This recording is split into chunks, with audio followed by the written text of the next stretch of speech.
Our next speaker is going to talk a little bit about nature. I don't know if I lived in California for a lot of my life, and right now we're seeing some of the worst wildfires we have ever seen in U.S. history in that sense. And a lot of people are talking about what does this have to do with climate change. Certain politicians don't seem to fully understand the impact of climate change in that sense. And so I'm really excited that our next speaker is going to be talking about nature-based solutions in the fight against climate change. Ladies and gentlemen, please welcome Thomas Crowther. Thank you for coming. Here, I've got your clicker.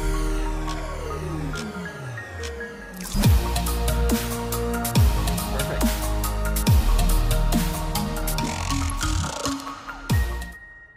Well, thanks for the introduction. Yeah, as an ecologist, I guess a digital festival isn't the normal, our classic hunting ground, but I thought I'd kick off with a little, our most high-tech intro video, just so I get us all in the mood. So we'll start with this.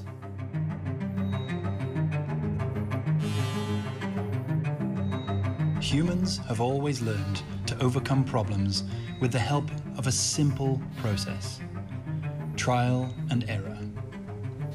But unless this information learned is retained, trial and error will always reach a dead end. Networks are what enable us to process and disseminate this information. Several million years ago, our ancestors were experimenting with their own versions of trial and error. Whether this involved the food they ate or tools they used, it was the network of neurons in their brains that allowed them to learn from their endeavors and ultimately continue to evolve. Over many generations, as our communication skills improved, we grew another kind of network that facilitated learning at the community level: social networks. Fueled by our capacity to communicate, suddenly, if one person learned something, the whole group could share in that information. Now we started to develop on a new timescale. Within just a few thousand years of community-level problem solving, human population growth began to explode. Unfortunately, our rapid expansion has bred a whole new generation of problems. A series of global issues are threatening all of society, and the scary truth is that we no longer have millions of years to adapt. We have only decades. So, is it possible for humankind to overcome these global-scale problems in a matter of years? We believe it is, and by drawing on the same principles we've always used. We use machine learning to perform rapid trial and error calculations that take place billions of times faster than human learning. And to process this information, we work with a vast network of thousands of ecologists from around the world. By allowing us to detect global patterns from local observations, these networks help us to understand Earth's capacity to store carbon. With these basic principles, we hope to generate a rapid ecological understanding that can inspire a global restoration movement to address the threats of biodiversity loss and climate change. We are all abundantly aware of the threats that climate change poses to us and our future generations. But the real scientific challenge of today, at least in my field, is to try and find solutions that can engage every single one of us, to give us the opportunity to engage in this fight. And the challenge is difficult because our atmosphere is incredibly thin, and that makes it vulnerable. It's analogous to the width of the rubber on a balloon. And every year we emit about 10 gigatons of carbon into that space. That's about 27,000 Empire State Buildings of carbon entering the atmosphere every year. Now, some gets absorbed by the ocean and some by the land, but a large chunk of it remains in the atmosphere, to the extent that we've got about 300 gigatons remaining up there right now, which is constantly warming our planet. Of course, technological and societal solutions to minimize our annual emissions are the highest priority if we're going to address climate change. But if we want to capture some of this 300 gigatons that already exists, we are going to need an immensely powerful system. And the most powerful system that we know of to date is this: the natural system. This is a NASA simulation showing carbon dioxide movement throughout the year.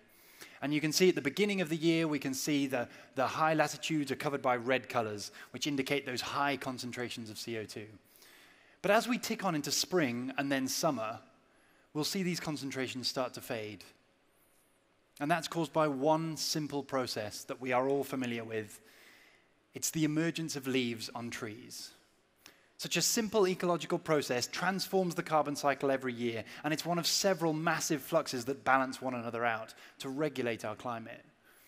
But given the massive scale of this system, managing these ecosystems effectively has to be among our brightest options in the fight against climate change.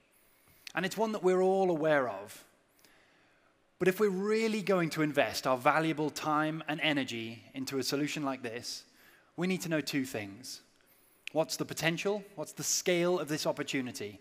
If I'm going to restore an ecosystem or capture some carbon in my soil, what am I contributing to? And ultimately, how am I as an individual going to get involved? And how can I quantify that impact? And so these are the challenges that we're facing right now in our field. And the challenge is pretty big because our Earth is also pretty big and highly variable. So our understanding of global ecosystems has stemmed primarily from satellite information that has fantastic global coverage, and it tells us where the surface is green and where it's not, which can help us to estimate information about vegetation and carbon storage. And using those satellite tools, we were able to estimate that there are about 400 billion trees on Earth. That was the original estimate using NASA satellites. But of course, that information, that top-down information, is very hard to validate because a green area could support 10 trees or 1 tree. And so getting a really quantitative understanding required information to validate those observations on the ground. And without that on-the-ground information, we were really lacking the sort of confidence in those estimates.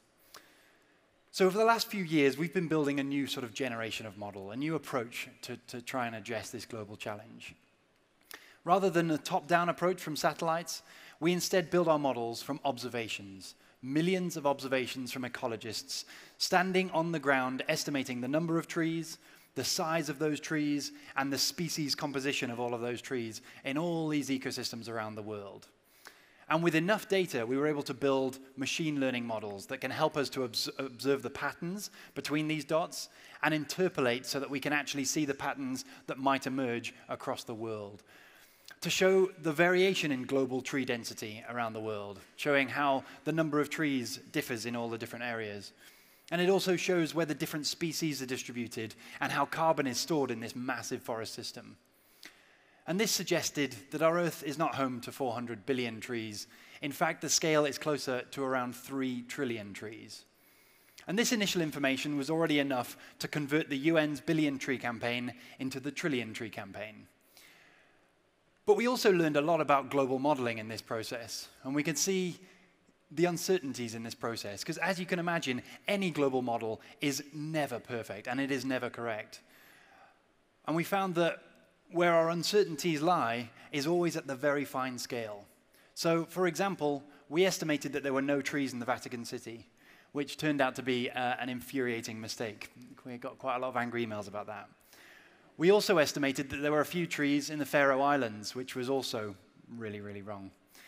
And these just exemplify how, at the very local scale, these global models can really be wrong. We can overestimate in some regions and underestimate in some regions. But what we see is that as you increase the scale of those pixels, as you increase the scale of those observations, the overestimates estimates nicely and evenly balance out the underestimates, so that at the global scale, we get a very strong confidence in that global understanding.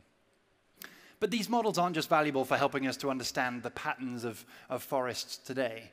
They can also help us to envisage where trees might naturally exist under today's climate, in the absence of human activity. And as you can see, we estimated that there's room for vastly more trees in the absence of humans. But obviously, that's a hypothetical world. There are humans, and much of this land is already covered in forests, and a lot of it we use for urban or agricultural land. But when we subtract all of those areas, we're left with what we call the degraded lands. the places where trees might naturally exist under today's climate, but that maybe we're not using intensively for human land use. And we estimated initially that within these areas, within this 0.9 billion hectares of land, there might be room for an additional 1 trillion new trees. And that had a catchy ring to it. And suddenly, governments and policies started picking up this information, this idea that 1 trillion new trees is possible. Because we estimated that within those ecosystems, if we could protect them and preserve them in the long term and allow those ecosystems to regenerate to full maturity, they might be able to capture up to 30% of that excess carbon that's lingering in the atmosphere right now. Obviously, that would take place over 100 years, but still, immediately once those trees are in the ground, they're influencing the water cycle, and particularly in the tropical regions, they're producing clouds, which can have an immediate cooling impact. So when this information was about to be launched in the journal Science, nothing could have prepared us for the media explosion that followed. Suddenly, new restoration projects were dotting up all over the world within a matter of weeks or months. And under the umbrella of the UN Decade on Ecosystem Restoration, which was launched this year, the World Economic Forum launched their new Trillion Trees campaign to go alongside similar Trillion Trees campaigns from the UN and from WWF. Suddenly, governments and countries all over the world were pledging their commitment to the restoration of Earth's forests. And with all the job creation that would result, the idea of this global restoration movement was suddenly becoming a reality. But in the excitement of it all, we made some really big mistakes in communication that sort of threatened the entire message. And those mistakes come in the form of a lack of detail. The simplicity of this message is its strength, and that's what engaged so many people. But it also comes at the expense of nuance that is so important. And some people believed that we were proposing an alternative, a single solution to climate change, an option to just plant a few trees and ignore the very real challenges of cutting emissions and conserving the old and diverse ecosystems that we still have.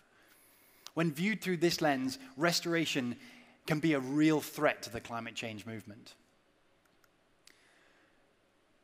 But when we take a step back, ultimately this information is just, it's the hypothetical global scale understanding. And those criticisms can be observed when we look into some of that nuance in the detail. And they can be exemplified most perfectly, I think, by some of the messages we're receiving on social media. The first is that we can't just plant a few trees, we need emissions cuts. Of course, this is the top priority. The restoration of ecosystems is not a single solution. There is no single solution to climate change. It's just part of a vast portfolio of solutions that we're going to urgently need. So, of course, we need both. The next criticism is that we need to conserve those existing ecosystems. And once again, of course, we absolutely agree.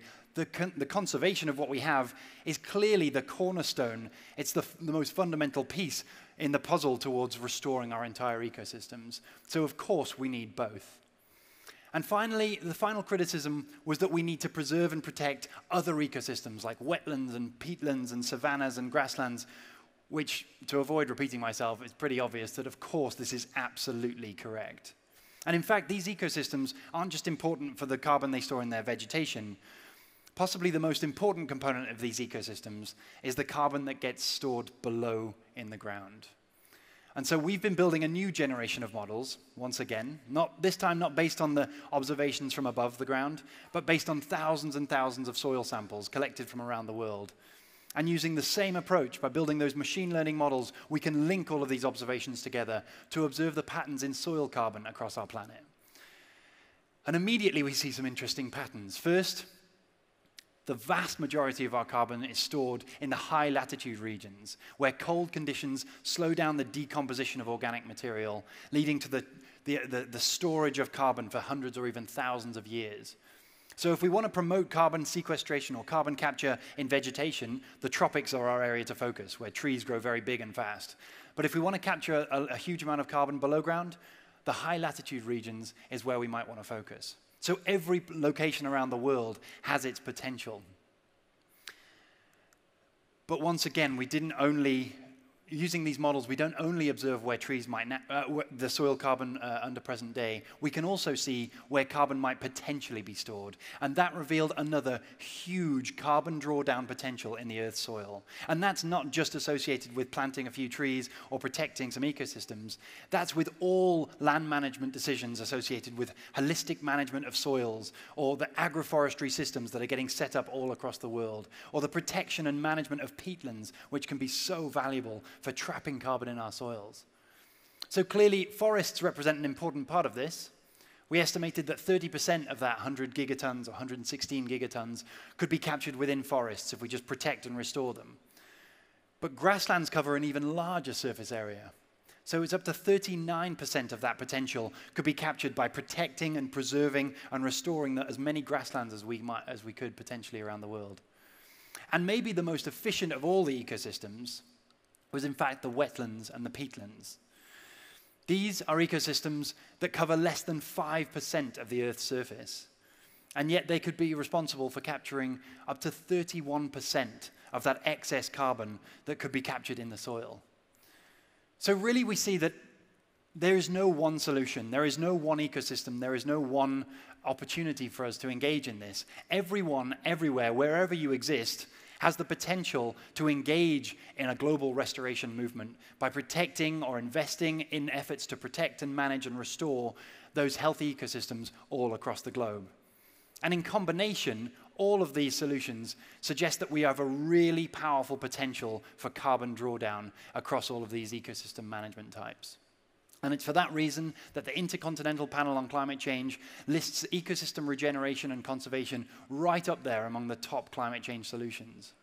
And I think the reason that it's really captured people's imagination around this idea of a trillion tree campaign. Once again, the Trillion Trees campaign is not just about restoring trees. It's not just about trees at all.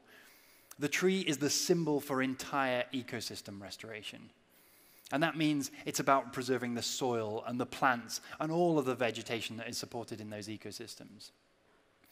But now we come on to the real challenge, because I've addressed that first, the first of our problems, understanding the scale of the challenge.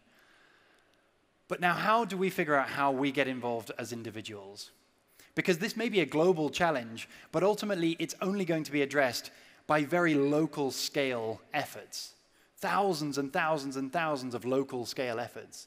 And for that, we face completely different challenges, as I exemplified in those global models and the errors that there are.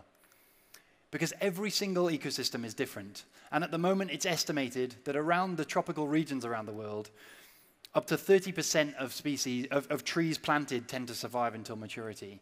We tend to see a very low success rate of forest restoration in many regions around the world. And that's partially because trees may be planted in the wrong soils with the wrong microbial communities that don't support those species. Or the wrong species mixture has been planted so that the ecosystem doesn't mature until a healthy state. Or they're even planted in monocultures, just of the fastest growing tree species, which can be decimated by droughts or by insect pests, and making them very, very vulnerable to ecosystem change. And ultimately, they are the destruction of natural ecosystems. Getting the ecological context is so critical, which means that these global models can be useful to incentivize action, but they're not going to really answer the challenges that are being faced on the ground. And even more threatening than these ecological challenges are the social challenges. Because every community across the globe faces different social challenges. But ultimately, it comes down to one simple fact, that restoration only works if it's benefiting the local community, if there's social and economic benefits to that local community. And those benefits can come in the form of subsidies, or more often than not, they can come in the form of improved ecosystem resilience and the thousands of services those ecosystems provide. We're working with projects across the Sahel region, for example, where degraded land means that they cannot grow crops.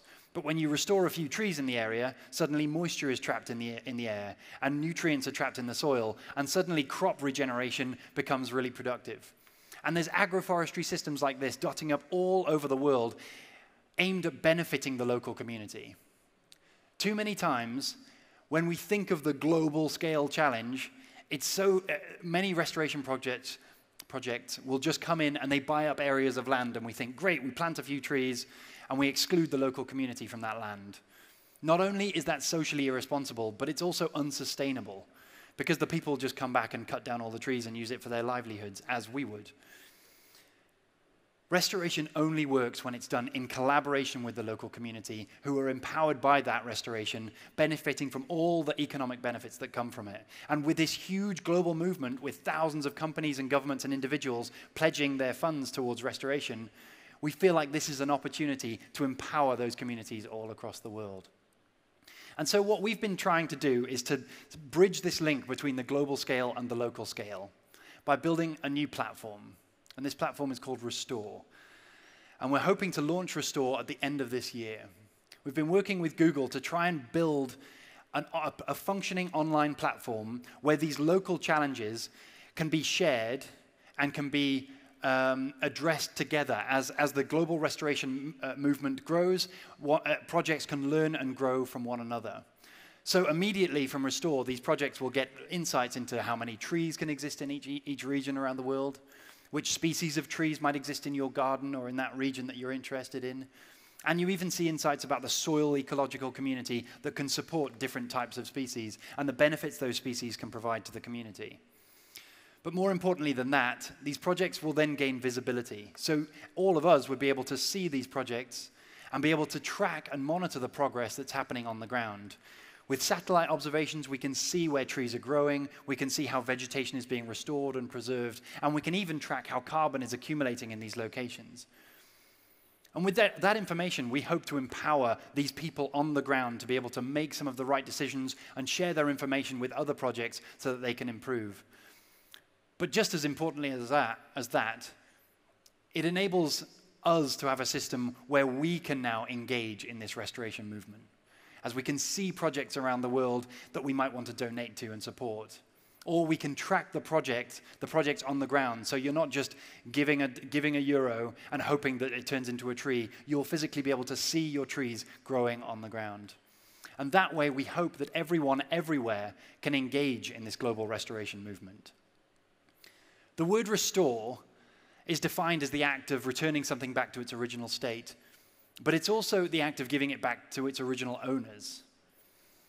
The restoration of Earth's biodiversity is for the local biodiversity and for the communities that depend on it. But as the network of collective action grows, it benefits all of us. And this is a global challenge that goes way beyond the threat of just climate change.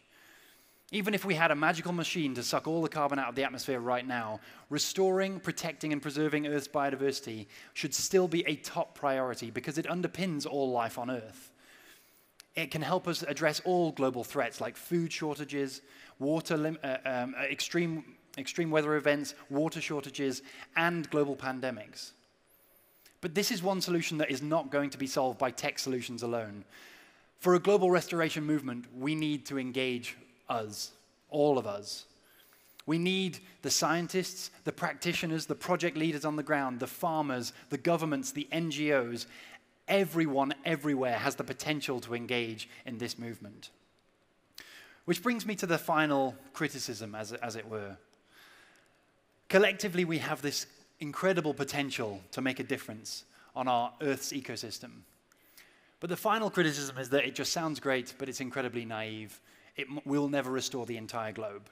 And this is the one criticism that I have absolutely no time for, because it's entirely irrelevant.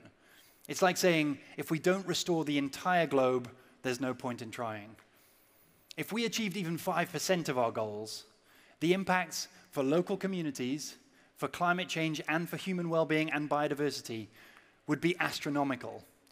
And I can guarantee that we're already going to vastly exceed those goals, with the thousands of people that are already restoring ecosystems and protecting and preserving and managing land across the world.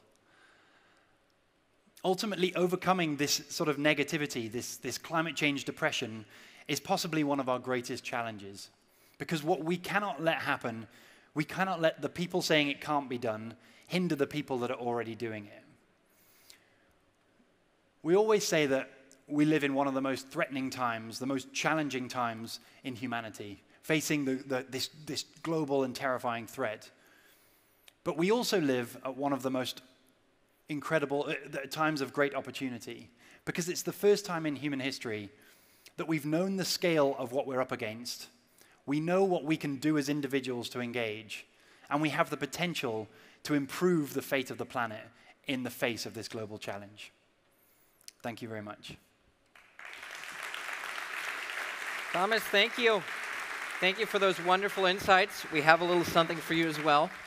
Thanks. And I think you made a great point there with that last statement. I just want to get to what you mentioned. It's not all or nothing, right? It's even if you just reach part of the goal. So to just bridge back to the first talk in the sense of, you know, a 30% take that Apple is doing, maybe if that's reduced to even just half, that already has a pretty big impact. And I think it's amazing that we do still have a chance to turn it around. You know, it's not just to say, hey, we're walking away from this. That's next generation's problem in that sense. I want to, if anybody has any questions, we have time for one or maybe two questions. Perfect. In the back left. Yep, exactly, yep. Yeah, my name is Felix, University of Zürich and Sanitas. Thank you for your optimism. I think that was extremely stimulating. But still, what can we do not only to encourage new projects, encourage restoration, but stop the devastating actions such as at the rainforest, illegal roading, presidents like Bolsonaro, or in the north, you mentioned the north, Siberia with the warming and opening up of the soil. So one thing is to encourage new projects, to restore, to fight, but the other issue would be how can we stop this kind of political unity that some of the countries show? I mean, you're totally right. The threat of losing ecosystems is the biggest threat for me, and I don't really like to separate the two things. In my mind, if we talk about revitalizing or restoring the planet's ecosystems, protecting what we have is a fundamental part of that. That's the first major challenge in trying to do so. So the Trillion Tree Campaign is now defined as protecting and restoring 1 trillion trees. Because, yeah, if we're going to, you know, if you're restoring a human to health and they've got a broken arm, you don't fix the arm and cut off the leg. You absolutely focus on preserving the entire body whilst restoring the broken part. And so, yeah, we're desperately going to need government intervention, really, to help incentivize the protection of ecosystems in the long term. There's certainly, you know, changes happening around the world, which is all being inspired by this burgeoning climate change movement. And the more we hear about it, the more we engage in, you know, the more energy there is behind this movement, the more pressure there is on governments to incentivize. But I also see huge pressure from the sort of from us, from the public, from companies from all over the world that are investing huge amounts in this Trillion Tree Campaign. And if that can be used to preserve the ecosystems that we currently have, that's probably the first step. So in fact, most of those projects that I mentioned, there's about 1,400 projects at the moment online on those dotted around the world, and the majority of those are ecosystem conservation efforts. So it's protecting ecosystems in the long term. And even when we talk about restoring or regenerating a new ecosystems, it's still just very rarely the planting of actual trees. It's usually the protection of areas so that trees can regenerate, and protecting them in the long term is absolutely the highest priority. So it's net tree growth at the end of the day, right? Right. You lose some, you gain some, but as long as you grow faster. Actually, I wouldn't. I would still say it's a higher priority to protect an old ecosystem. If you're going to lose 20 old trees and plant 20 new trees, we've had a net loss. A tiny little tree is going to be storing a tiny amount of carbon. It's going to take it 100 years to reach the maturity and diversity that is represented in old forest. So really, it's both. I would invest most of our time and energy in protecting what we have, and when we're protecting that, let's try and regenerate in addition, then add a few. Exactly. It's in combination. Yeah. Awesome.